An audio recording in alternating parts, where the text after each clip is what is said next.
Ice cold.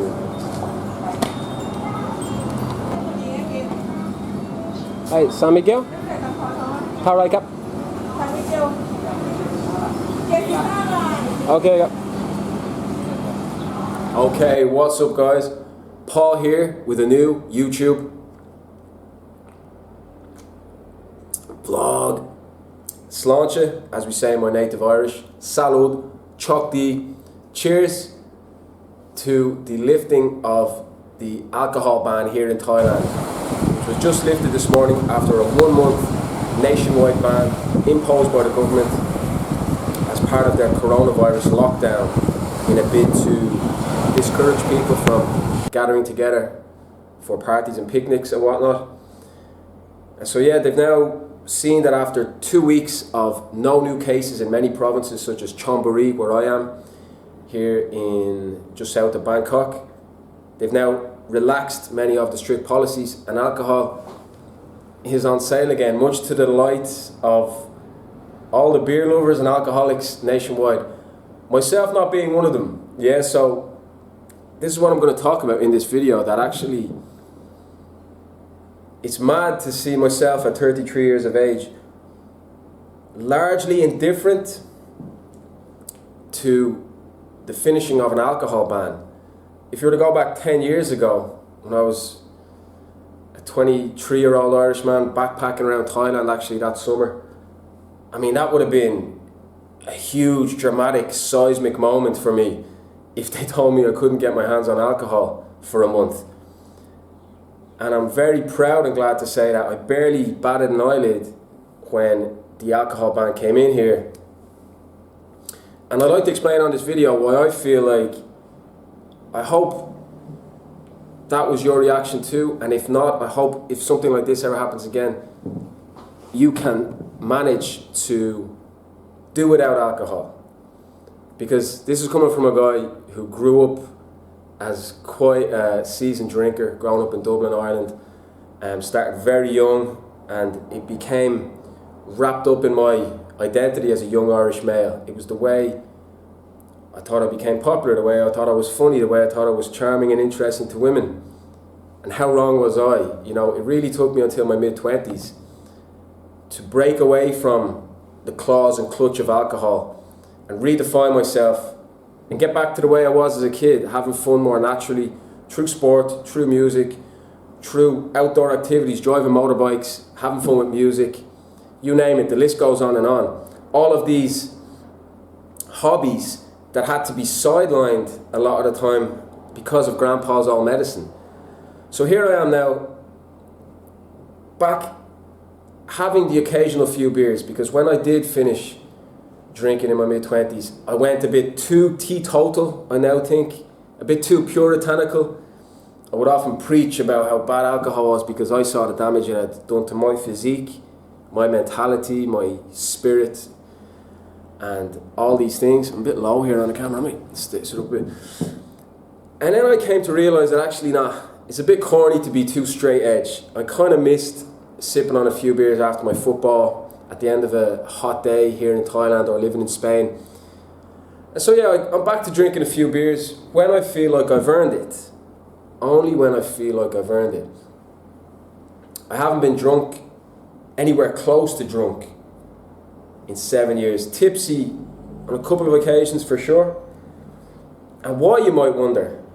And if you wonder that, I think that's because you and I was so conditioned by the alcohol culture into thinking that you needed to have good fun. You know, that's sort of the name of the game growing up in Ireland. Alcohol and fun are synonymous.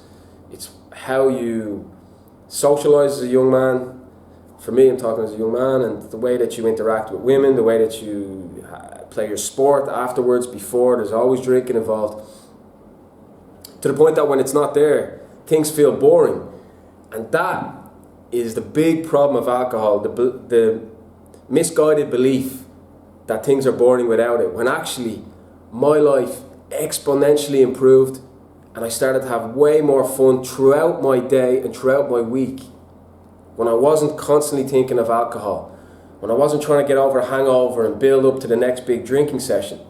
Now I can enjoy it in small measure, hanging out with a few friends, watching a movie after a game of football, like I said, but committing myself to passionate endeavours, making my videos, teaching, promoting my teaching with my second YouTube channel, working out, you might notice because I've probably lost a bit of muscle due to the gym closures. Actually, yeah, I love working out and I can't wait to get back to the gym. And actually, if I had to choose, put it like this, yeah, if I was given a straight choice, because we're missing so many of our social things now. We're missing live sport and participation in sport, like going to the gym, and alcohol. Without a shadow of a doubt, alcohol is bottom of the pile for me. If I have to choose, I want to be able to work out every day. I don't need alcohol. That's what I would like to deliver here.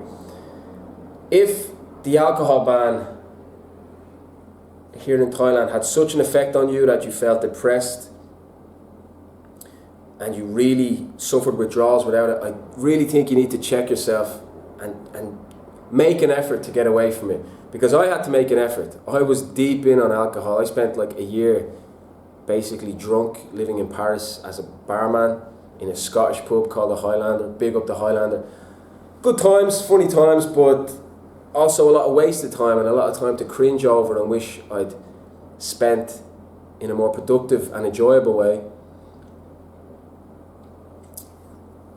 So I definitely was on the slippery slope, and that's why I believe alcoholism is not genetic.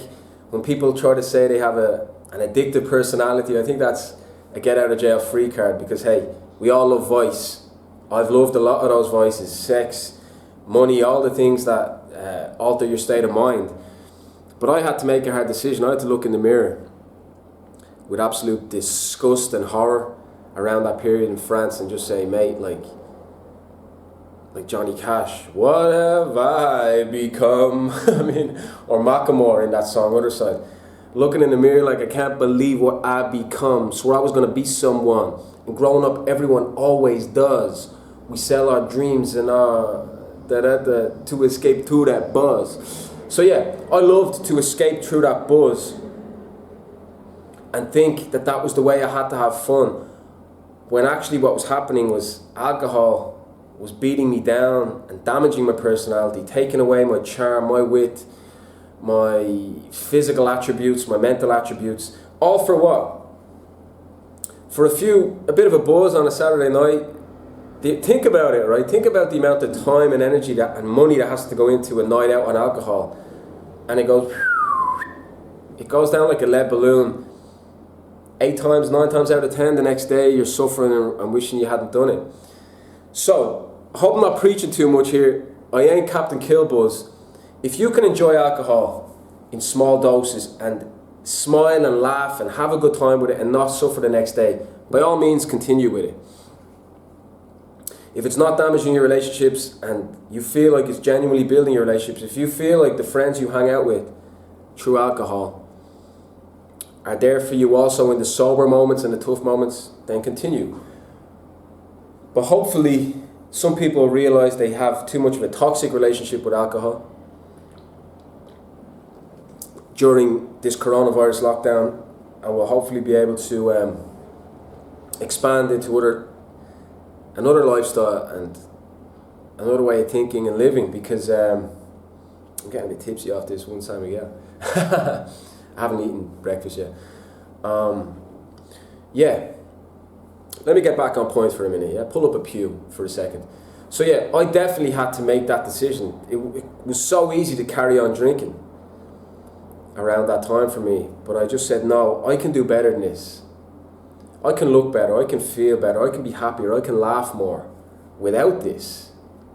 You know, I can get back to the way I was a kid when I used to love acting, I used to love performing and just being out all the time, playing lots of sports and all that. And why am I spending all this time in bed with hangovers?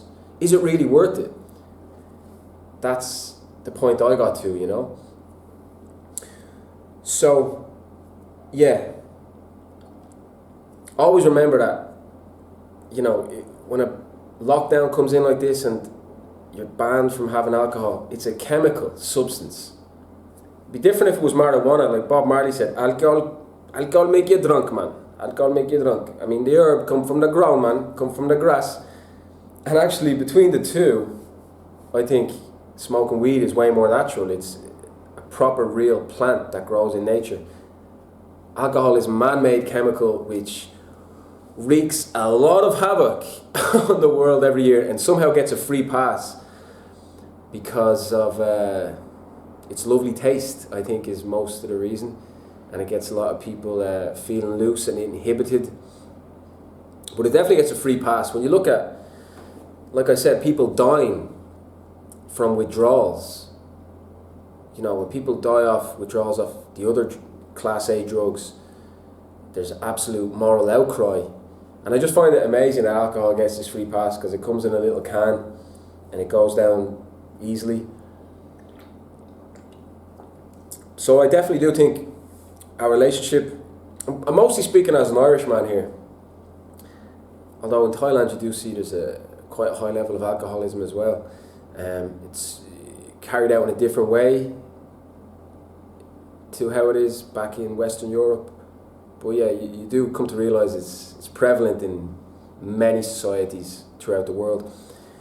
So I do think the kind of language and obsession with it needs to change. For example, things like, you know, for a man, the idea that you'd be a pussy if you don't want to be a drinker and if you don't enjoy always going out getting smashed. Because here's the thing, yeah, the great irony about alcohol for a young man is that when you think the Dutch courage is building you up and increasing your chances of getting laid and being charming and being interesting to the opposite sex, it's actually doing, most of the time it's doing the complete opposite, and you're taken away from your charm and your qualities, and then physically you're not performing to your best either, and it is reducing your testosterone. Alcohol actually carries estrogen, the female hormone, which is why guys who drink way too much beer get the beer gut and get gyno. So that's a great irony about it, that actually the idea that you need to drink a lot of alcohol to be a tough testosteronic man, when actually the real way to be your best sexually and in your personality is to be working out and out doing lots of outdoor activities to build your testosterone that way. You feel me? So, half tipsy, like I said, I can barely handle my alcohol anymore. Does go down great. So, allow me now to list a few reasons why I've kind of been very harsh on alcohol throughout this video. Let me now explain why I think it has its place and why in small doses it can be very enjoyable. For starters, the ingredients in it, the salt, is very much needed after high cardio training. I was out for a run on the beach last night and I really wanted a beer. I couldn't get one because you can feel the salt depleting from your body, and by only drinking water you're not getting the salt replenishment that beer provides.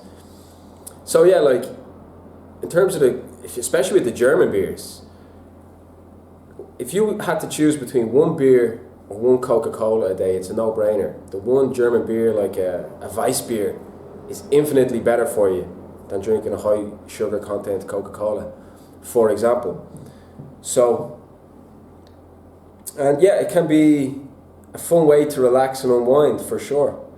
I sound like such a nerd here, don't I? But anyone who will come on the comments and mock me or whatever for like, oh yeah, you don't drink beer, blah, blah, blah.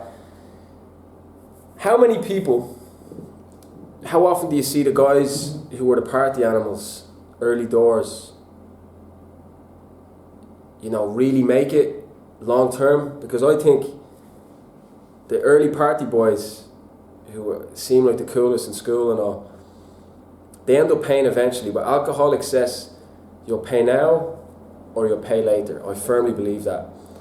The physical damage it does, the mental damage it does. I mean, it's here's the thing for me, right, as a kid, being a high-level intellectual who loved languages and aced all my primary school tests and into secondary school as well, the amount of drinking I did back then was akin to a carpenter taking a hammer and smashing his fingers with a hammer. Because my brain was my best asset, and always has been, really. And the amount of damage I used to inflict upon it in the name of a few minutes of fun is quite alarming, really. And yeah, I definitely regret a lot of the damage I did through alcohol excess in my late teen and early 20 years. I came out alright because I stopped early enough. So I hope I can be a bit of a cautionary tale. I'm not trying to over dramatise and you know, make out like this is an Alcoholics Anonymous meeting or something. Hi, I'm Paul, I'm an alcoholic. But you know, I think actually that's the truth of many people's situations. You don't have to be absolutely smashed on vodka every single day to be an alcoholic. I just watched an interview with Lee Dixon, the Arsenal defensive legend, who couldn't believe it when Tony Adams admitted he was an alcoholic in the Arsenal dressing room circa 1995. Meanwhile, they have been seeing Adams going missing for 2 days on end on midweek drinking binges, turning up to training stinking of ale in the same clothes he'd gone out in. They're like, you're an alcoholic? So there's so much, alcohol has been built up so much as a macho activity that there's this taboo around admitting when there's a problem, you know? And I just find that incredible, because with any other drug or substance, the problem is called out immediately and there's no taboo around it. So I just think we need to sort of redress the relationship with alcohol and call out when it's being enjoyed or imbibed to excess. With that all said, I'm going to finish off this Samig, which is now turned a little bit warm in this midday Thai heat. Thanks very much for watching, guys. Enjoy your alcohol here in Thailand with the alcohol ban lifted, in moderation. Always having a good time with your friends, and never drinking to escape your problems, because there's other ways to escape your problems. That's communicating with people, that's letting off steam through sport. You don't always have to raise your elbow with alcohol, yeah? Thanks, guys. Please subscribe for lots more YouTube videos.